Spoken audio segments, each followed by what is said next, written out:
On a gloomy day in January 2003, a family was mourning on the loss of their beloved grandmother, Mbah Rina. A nearby mosque announced the passing of Mbah Rina on their speakers, and soon their family home was filled with guests giving their condolences. A grave was then prepared for her in a local cemetery of the Polumutan village near the family home. On the very same day, Bahrina was buried, and the procession was attended by her loving family, relatives, as well as neighbors. As the procession came to an end, fresh flower petals were scattered on her now closed grave, and the attendees started to leave one by one. The saddened family then gave their final prayer and quietly leave as well to let Bahrina rest in peace.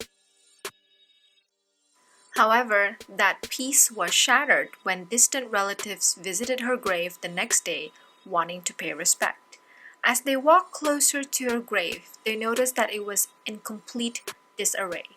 The once beautiful flower petals were stomped, and the red dirt that covered the grave was everywhere, making a mess of the neighboring graves. But that wasn't all. The utter horror and disgust that came over them when they realized that Mahrina's corpse was missing. Hi, my name is Vida, and today we are going to talk about the corpse eater, Sumanto.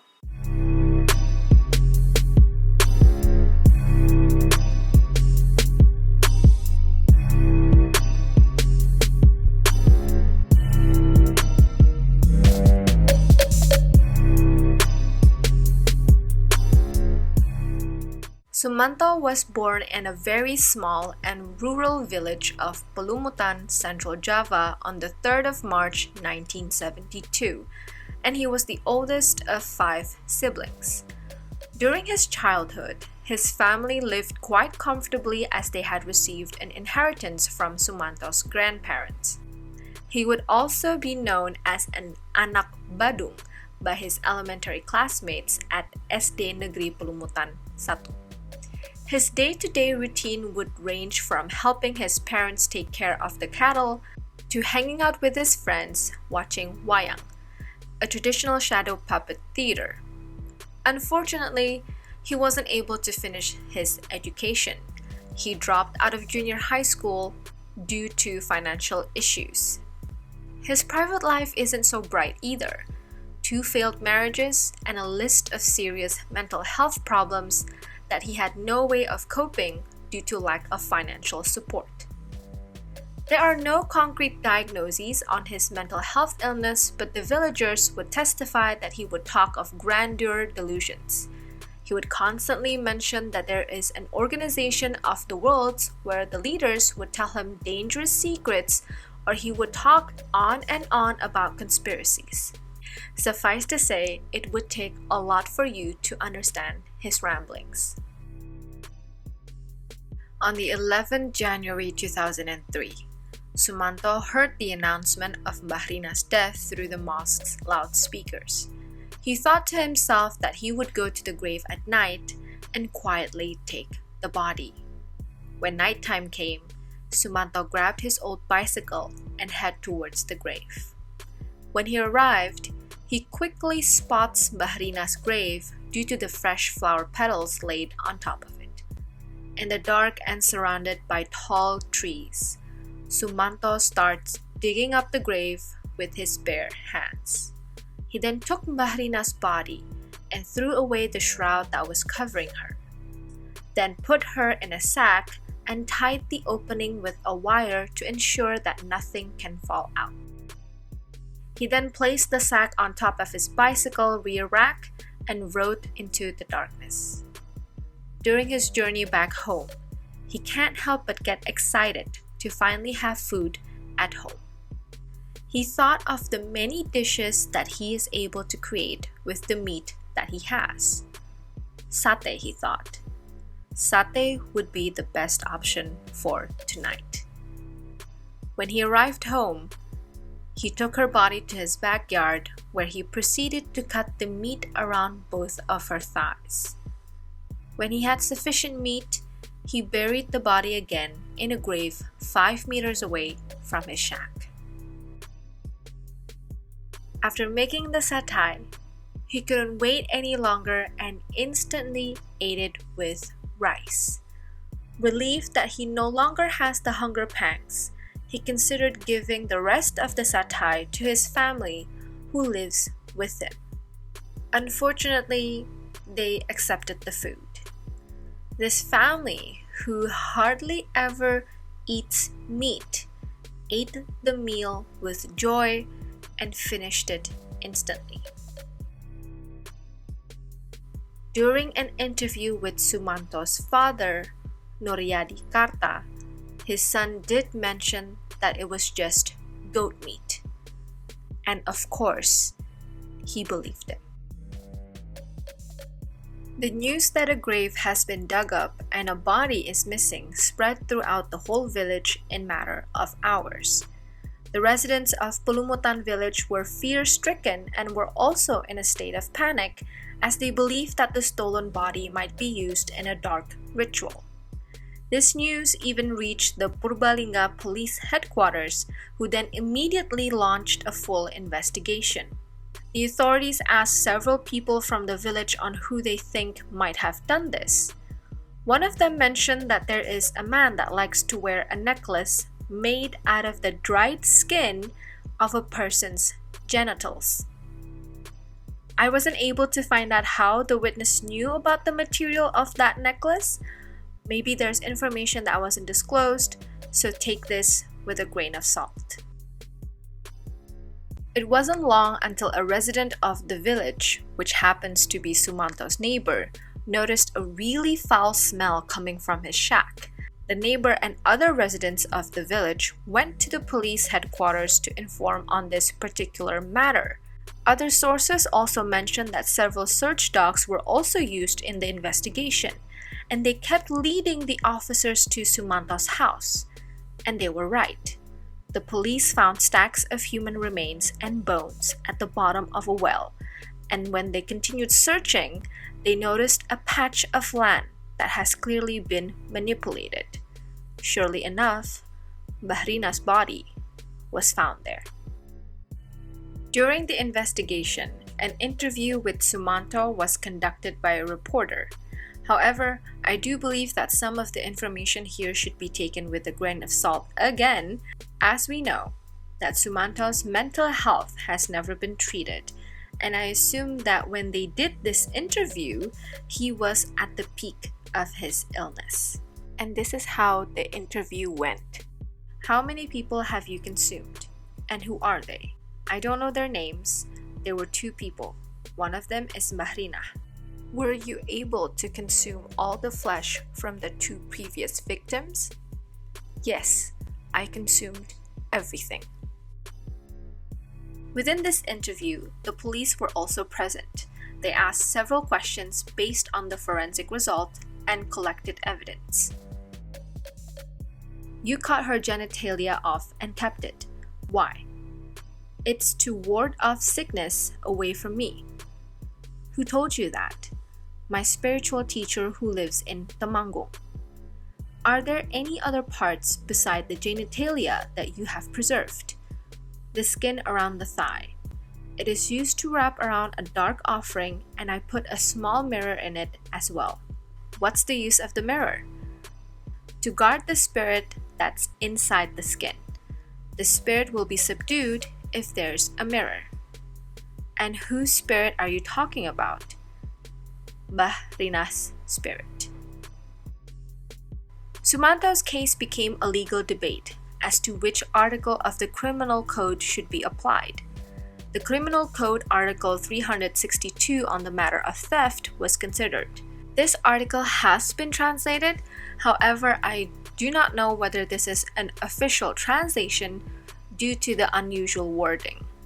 However, this begs the question, is a corpse considered an item or goods?